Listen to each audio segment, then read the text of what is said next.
अस्सलाम वालेकुम, welcome to grow with Bilal. Computer science 10th class lecture series के अंदर खुशामदीद। आज हमारा सेकंड लेक्चर है। उम्मीद करते हैं आपने फर्स्ट लेक्चर जो है उसे अटेंड किया होगा और अच्छी तरह से अंडरस्टैंड कर लिया होगा। अगर आपने वो लेक्चर अभी तक नहीं सुना तो उस लेक्चर को पहले देख लें ताकि आपको इस लेक्चर की अच्छी तरह से अंडरस्टैंडिंग हो सके। तो वीडियो की तरफ बढ़ने से पहले अगर आपने अभी तक मेरे चैनल को सब्सक्राइब नहीं किया हुआ तो मेरे चैनल को सब्सक्राइब कर लें ताकि इन फ्यूचर आने वाले लेक्चर आप तक पहुँच सकें। तो विदाउट वेस्टिंग टाइम बढ़ते हैं वीडियो की जानिब। आज का हमारा जो टॉपिक है वो पिछले टॉपिक से हटके है। एक नए फीचर के बारे में हम पढ़ने जा रहे हैं जो कि लैंग्वेज के अंदर या कोई भी प्रोग्राम बनाने के अंदर हमारे लिए बहुत ज़्यादा मुफीद साबित होता है, जिसको हम कमेंट्स बोलते हैं। कमेंट्स बेसिकली क्या होते हैं कि नॉर्मली तो हम कमेंट्स किसी के ऊपर पास कर देते हैं। प्रोग्रामिंग लैंग्वेज के अंदर जो कमेंट्स इस्तेमाल किए जाते हैं वो आप कोई चीज़ एलेबोरेट करना चाहते हैं, किसी चीज़ के बारे में डिटेल बताना चाह रहे होते हैं अपने पढ़ने वाले को, तो उसके लिए आप यूज़ कर लेते हैं। तो पर्पज़ पढ़ लेते हैं पहले कि कमेंट्स का क्या होता है और उसके बाद हम उसका प्रैक्टिकल भी देखेंगे कि कैसे हम अपने प्रोग्राम के अंदर कमेंट्स को इस्तेमाल करते हैं। Purpose and the syntax of the comments in C program. Comments are the statements in a program that are ignored by compiler, यानी कि कंपाइलर इसके ऊपर कोई भी अमल नहीं करेगा, इनको एग्जीक्यूट नहीं करेगा अगर आप कमेंट्स बना के लिखेंगे। Do not get executed. Usually comments are written in natural language, यानी कि जैसा कि आप इंग्लिश लैंग्वेज इस्तेमाल कर रहे हो तो उसके अंदर आप कमेंट्स लिख सकते हैं। अब कमेंट्स लिखे क्यों जाते हैं? They facilitate other programmer to understand our code, यानी कि हमने कोड लिखा है और हम दूसरे प्रोग्रामर्स को चाह रहे हैं कि वो उस कोड को बेटर अंडरस्टैंड कर सकेंगे किस सेक्शन के अंदर कौन सा काम सरंजाम दिया जा रहा है। और इसी तरह ये हमें भी मदद करते हैं। They help us to understand our code even after years of writing it. बहुत अर्सा पहले हमने कोई कोड लिखा था, उसके बाद हमें मेमोराइज नहीं है कि कौन से सेक्शन के अंदर हमने कौन सा काम करवाया था, तो हम उसको कमेंट्स देके हाईलाइट करवा सकते हैं कि इस सेक्शन के अंदर फलां काम किया जा रहा है। अब कमेंट्स की टाइप आ जाती है कि दो तरह के कमेंट्स लिखे जा सकते हैं। एक है सिंगल लाइन, यानी कि एक ही लाइन का कमेंट आपने लिखना है, और सम टाइम ऐसा होता है कि हमने कमेंट थोड़ा बड़ा लिखना है तो उसको मल्टीपल लाइन कमेंट्स बोला जाता है। इन दोनों कमेंट्स को लगाने का तरीका जो है वो मुख्तलिफ है। हम बजाय इसके कि यहाँ पे थ्योरी पढ़ें तो हम बढ़ते हैं अपने कोड ब्लॉक के अंदर और जो एक्टिविटी के अंदर हमने प्रोग्राम किया था उसके ऊपर हम एक कमेंट लिख के देखते हैं। तो जैसा कि हमने पहले पढ़ा है कि यहाँ पे आप बैकस्लैश 2 दफ़ा लिखेंगे अगर आपने सिंगल लाइन कमेंट्स देना है। तो मैंने बैकस्लैश लिखा 2 दफ़ा और यहाँ पे मैं लिखूँगा my main function body start from here.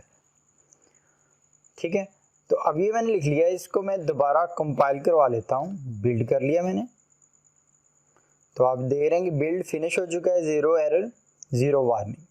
हालांकि ये कोई सी की स्टेटमेंट नहीं है, ये मैंने एक जर्नल लैंग्वेज के अंदर स्टेटमेंट लिखी है, लेकिन उसके ऊपर उसने कहा है कि कोई भी एरर नहीं आया और कोई भी वार्निंग नहीं आई। तो अब जो भी देखेगा इस प्रोग्राम को तो उसे पता चल जाएगा कि यहाँ से मेरा फंक्शन स्टार्ट हो रहा है। और इसी को अगर मैं ख़त्म कर देता हूँ, अभी मैंने कमेंट्स को ख़त्म कर दिया है, अब दोबारा मैं इसको बिल्ड करवाता हूँ। तो अब आप देख रहे हैं कि यहाँ पे लिस्ट ऑफ एरर्स मेरे सामने आ चुके हैं। ये देखें, जितने भी मैंने कीवर्ड्स यूज़ किए थे, कीवर्ड तो नहीं मैं कहूँगा, इनको वर्ड्स कहूँगा, कि जितने भी मैंने इंग्लिश के वर्ड्स इस्तेमाल किए थे वो तमाम के तमाम उसने मुझे एरर शो करवा दिए। तो यही काम अगर मैंने किया होता कमेंट लगा के तो ये एरर्स नहीं आने थे। तो इसी तरह मल्टी लाइन कमेंट कैसे हम लगाते हैं, बैकस्लैश लगाएंगे हम और उसके साथ हम स्टैरिक लगाएंगे, और जहाँ तक हम उस चीज़ को कमेंट में लिखना चाहते हैं वहाँ पर हम उसी तरह स्टैरिक लगा देंगे और साथ बैकस्लैश। अब इतना हिस्सा हमारा कमेंट के अंदर काउंट होगा। अभी ये है तो सिंगल लाइन, लेकिन इसको हम मल्टी लाइन कर लेते हैं एंटर का बटन दबा के। तो इस तरह मैंने इसको मल्टी लाइन कर लिया। अब इसको मैं बिल्ड करता हूँ तो आपने देखा कि यहाँ पर भी कोई भी एरर डिस्प्ले नहीं हुआ। मैं फिर रन के बटन के ऊपर क्लिक कर देता हूँ, तो जो भी मेरे प्रोग्राम की आउटपुट थी वो एज इट इज़ शो हो गई। तो आउटपुट में आपने देखा कि जस्ट यहाँ पर I am a student of 10th class show हो रहा है, बजाय इसके कि वो चीज़ शो होती जो कमेंट्स के अंदर लिखी गई है।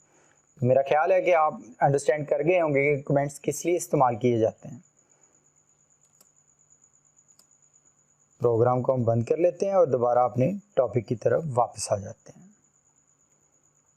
जी, तो यही एग्जांपल्स आपको दी गई हैं यहाँ पर, जो कि हमने प्रैक्टिकल करके देख लिया है।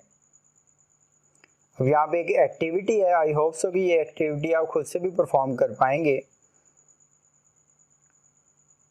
उसके बाद एक कॉन्सेप्ट है हमारे पास प्रोग्रामिंग के अंदर, जिसको हम बोलते हैं कांस्टेंट एंड द वेरिएबल्स। तो ये दोनों बहुत ही इंपॉर्टेंट है, तो इसको आप गौर से पिक कीजिएगा। कांस्टेंट एक सिंपल वर्ड में अगर हम इसको डिफाइन करें तो कांस्टेंट उन चीज़ों को कहा जाता है या उन मिकदारों को कहा जाता है जो तब्दील नहीं होती, और वेरिएबल जिनको उर्दू में मुतगय्यर बोला जाता है, ऐसी मकदारें या ऐसी वैल्यूज़ जो प्रोग्राम के एग्जीक्यूशन के दरमियान तब्दील हो जाती हैं।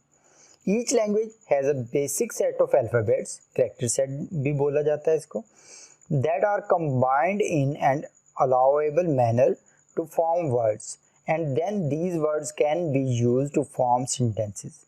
Similarly, in C programming language, we have a character set that includes, क्या कुछ आता है उसके अंदर, हमारे पास अल्फ़ाबेट्स हैं यानी कि A to Z इस तरह। अब C लैंग्वेज जो है ये केस सेंसिटिव लैंग्वेज है, इस बात को आपने ज़हन नशीन कर लेना है कि अगर आप कैपिटल A लिखते हैं तो उसका मतलब कुछ और है, अगर आप स्मॉल A लिखते हैं तो उसका मतलब कुछ और है। फॉर एग्जाम्पल आप अपनी प्रोग्राम के अंदर यहाँ पर आप अगर अपने प्रोग्राम के अंदर दो वेरिएबल लिखते हैं, एक आप लिखते हैं ALI और एक लिखते हैं ALI, तो ये दोनों डिफरेंट तरह से ट्रीट होंगे, यानी कि ये हमारे लिए तो ये सेम वर्ड्स हैं अली, लेकिन कंप्यूटर के लिए दोनों वर्ड्स डिफरेंट हैं, क्योंकि एक के अंदर A जो है वो कैपिटल है, दूसरे के अंदर A स्मॉल है। तो इसलिए मैंने आपको कहा कि ये केस सेंसिटिव लैंग्वेज है। उसके बाद डिजिट्स आ जाते हैं 0 to 9 एंड स्पेशल सिंबल्स जो कि आपके सामने लिखे हुए हैं, तो बारी बारी इसको मैं पढ़ के नहीं बताऊंगा। अब बढ़ते हैं कांस्टेंट की तरफ। ये कांस्टेंट क्या चीज़ें होती हैं? Constants are the value that can not be changed by a program. For example 5, 75.7 and 1500, इस तरह की जो वैल्यूज़ हैं जो कि तब्दील नहीं होती प्रोग्राम के दरमियान, उनको कांस्टेंट बोलते हैं। कांस्टेंट की डिफरेंट टाइप आ जाती है हमारे पास। इंटीजर कांस्टेंट, ऐसा कांस्टेंट जिसके अंदर आपके फ्रैक्शन पॉइंट नहीं आते या डेसिमल पॉइंट्स आप कहें नहीं आएंगे। These are the values without decimal points. For example 7 है, 1256 है, 30100 है, इस तरह 5 टाइम्स 5 है, -54 है, और डिफरेंट वैल्यूज़ हैं, इनके अंदर कोई भी डेसिमल प्लेसेस नहीं है। उसके बाद आ जाते हैं रियल कांस्टेंट की तरफ। रियल कांस्टेंट्स क्या होते हैं हमारे पास? These are the values including a decimal point, यानी कि जैसे 3.14, इस तरह 15.3, इस तरह 75.0। तो ये क्या है हमारे पास? Real constants. They can also be positive और नेगेटिव, ये पॉजिटिव भी नंबर हो सकते हैं और नेगेटिव भी हो सकते हैं।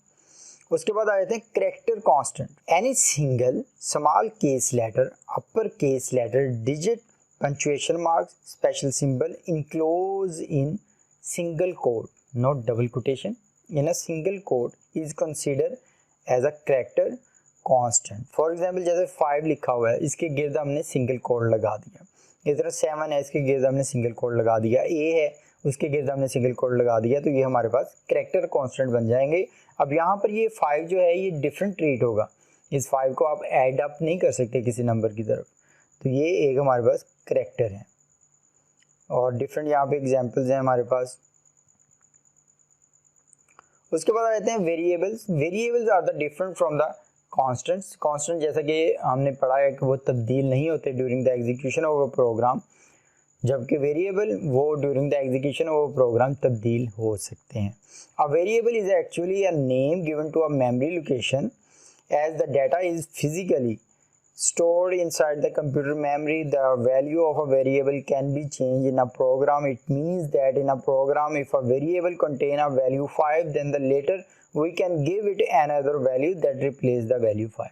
यानी कि कोई भी वैल्यू आपने एक वेरिएबल को दी, फॉर एग्जांपल वो 5 थी, तो वो प्रोग्राम के एग्जीक्यूशन के दरमियान ही 5 से कुछ और भी की जा सकती है।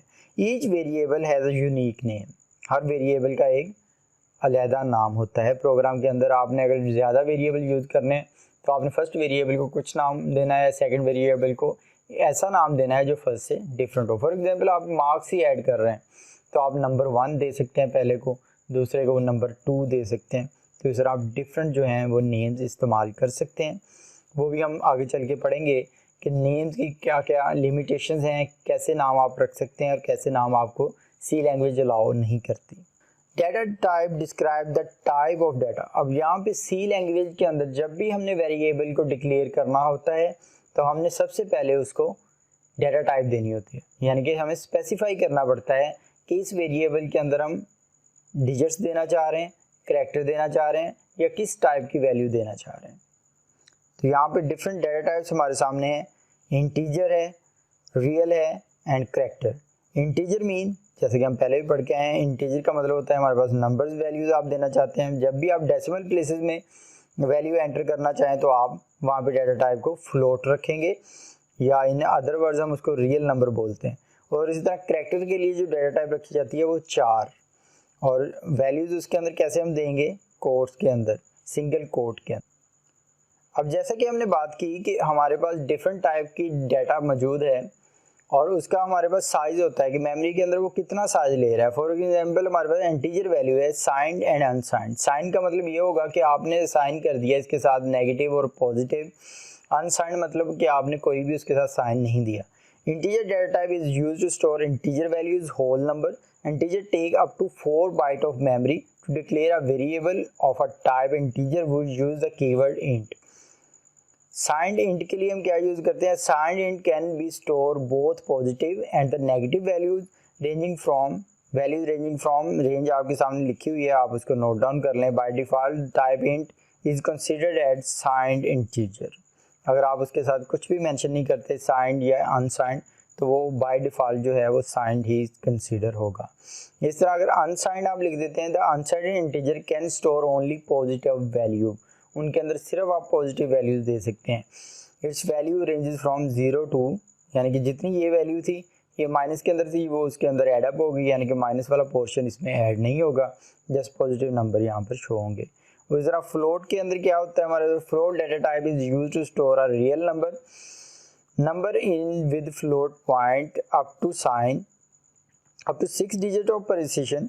To declare a variable of the type float, we use the keyword float. A float uses 4 byte of memory. Its value ranges from the 3.4 multiplied by 10 raised to power minus 38 से लेके ये होती है हमारे पास 3.4 multiplied by 10 raised to power 38 तक। उस तरह 4 के लिए हम क्या यूज़ करते हैं, 4 कीवर्ड यूज़ करते हैं। To declare a character type variable in C, we use the keyword char. It takes up to 1 byte of memory for storage. A variable of the type char can store 1 character only. सिर्फ एक character आप इसको दे सकते हैं। उसके बाद हम पढ़ लेते हैं कि किस तरह के नाम आप वेरिएबल्स के रख सकते हैं। तो कुछ लिमिटेशंस हैं, इनको आपने मद्देनजर रखना है। जब भी वेरिएबल बनाना है आपने तो ये लिमिटेशंस को आपने मद्देनजर रखते हुए अपने वेरिएबल का नाम बनाना होता है। A variable name can only contains alphabets, यानी कि अपर केस या लोअर केस कुछ भी आप रख सकते हैं। डिजिट्स एंड अंडरस्कोर, अगर आपने फॉर एग्जांपल फर्स्ट नेम लिखना है तो फर्स्ट नेम के दरमियान में आप स्पेस नहीं डालेंगे, आप अंडरस्कोर डाल सकते हैं। सेकंड लिमिटेशन है हमारे पास, variable name must begin with a letter और एन अंडरस्कोर, यानी कि आप डिजिट नहीं लगा सकते शुरू के अंदर। आपने क्या करना है, या फर्स्ट लेटर रखें और या अंडरस्कोर लगाएं। Reserve word can not be used as a variable. हमने 32 रिजर्व वर्ड देखे थे लास्ट लेक्चर के अंदर, उनमें से कोई भी वर्ड हम एज अ वेरिएबल इस्तेमाल नहीं करेंगे। उसके बाद there is no strict rule on how long a variable name should be. तो यहाँ पे कोई रूल नहीं है कि आप कितना लंबा नाम रखेंगे, लेकिन हमें जब भी वेरिएबल बनाना है हम उसकी लेंथ को कंसीडर करेंगे कि हम इतनी लंबी ना रखें ताकि स्पेलिंग मिस्टेक्स वगैरह हमारे से ना हो। फॉर एग्जाम्पल, और यहाँ पे एग्जांपल हमें दी गई है, जैसे हाइट आप वेरिएबल रख सकते हैं, एवरेज हाइट रख सकते हैं, अंडरस्कोर var1 ये आप रख सकते हैं। तो इस तरह आप डिफरेंट वेरिएबल्स बना सकते हैं। तो वेरिएबल बनाने के लिए हम क्या करते हैं, फॉर एग्जांपल यहाँ पर हमारे पास वेरिएबल बनाए गए हैं unsigned int age, float height, int salary, char material status. तो इनको हम बारी बारी बना के भी देख लेते हैं अपने प्रोग्राम के अंदर, लेकिन देख लेते हैं कोई और टॉपिक है हमारे पास तो उसको पहले डिस्कस कर लें। जी, तो वेरिएबल इनिशियलाइजेशन जो है वो थोड़ा सा डिफरेंट टॉपिक है, तो हम यहाँ तक ही इसको रखते हैं और चलते हैं प्रैक्टिकल की जानिब। और कमेंट्स को मैं कर देता हूँ पहले ख़त्म। तो तो यहाँ पे हम अब डिक्लेयर करने जा रहे हैं इंट, ठीक है। इंट मैं रख देता हूँ ए। अब इसके अंदर हम पहले भी ये बात कर चुके हैं कि जब भी आपने स्टेटमेंट को एंड करना होता है आपने सेमीकोलन लगाना होता है। तो अब मैंने यहाँ पे इंट ए रखा है। अब अगर मैं मल्टीपल वेरिएबल बनाना चाहता हूँ तो मैं यहाँ पर कॉमा डाल के बी लिख दूंगा। अब ये 2 वेरिएबल मैंने बना दिए और इसी तरह मैं तीसरा वेरिएबल भी बनाना चाहता हूँ। फॉर एग्जांपल मैं सी रख लेता हूँ, ठीक है। तो a इक्वल्स मैं वैल्यू इसके अंदर डालता हूँ 10 और बाद में लिखता हूँ मैं सेमीकोलन। b इक्वल्स 20 रख लिया मैंने और मैंने यहाँ पर सेमीकोलन लगा दिया। c के अंदर मैं कहता हूँ मुझे आंसर मिले a प्लस b का, मैंने यहाँ पर इसको सेमीकोलन कर दिया जी। तो नेक्स्ट टॉपिक है हमारा वेरिएबल इनिशियलाइजेशन का। तो assigning a value to a variable, यानी कि हम डाटा टाइप लिखेंगे और उसके बाद वेरिएबल का नेम लिखेंगे और इक्वल डालेंगे और आगे हम वैल्यू असाइन कर देंगे। फॉर एग्जांपल यहाँ पर हमारे पास डिफरेंट वैल्यूज असाइन की गई हैं, यानी कि 4 ग्रेड, यानी कि एक हमने वेरिएबल बनाया है 4 टाइप का जिसका नाम हमने ग्रेड लिख दिया है। और इस तरह इंट हमारे पास एक वेरिएबल है, इसी तरह इंट है हमारे पास डाटा टाइप जिसके अंदर हमने वैल्यू रखा है और इक्वल रखा है 25 को। और आप देख रहे हैं कि हर किसी के बाद में हमने एक कमेंट लिखा है ताकि हम कोड को अंडरस्टैंड कर सकें। और इसी तरह ग्रेड को हमने ए लिखा है और इनिशियलाइज करवाया। तो यहाँ पर ये एक्टिविटी है जिसको आप परफॉर्म करने की कोशिश कीजिएगा और मैं भी एक एक्टिविटी 1.8 डिज़ाइन करके दूंगा आप लोगों को। तो जुड़े रहें हमारे चैनल के साथ। तो आज तक इतना ही। नेक्स्ट लेक्चर के अंदर हम चैप्टर नंबर 2 स्टार्ट करेंगे। तो जितना भी हमने कोर्स ये रीड आउट किया है उसको आप अच्छी तरह से पढ़ें, अंडरस्टैंड करें ताकि चैप्टर 2 को आप आसानी से समझ सकें। तो आज के लिए इतना ही। अल्लाह हाफिज़।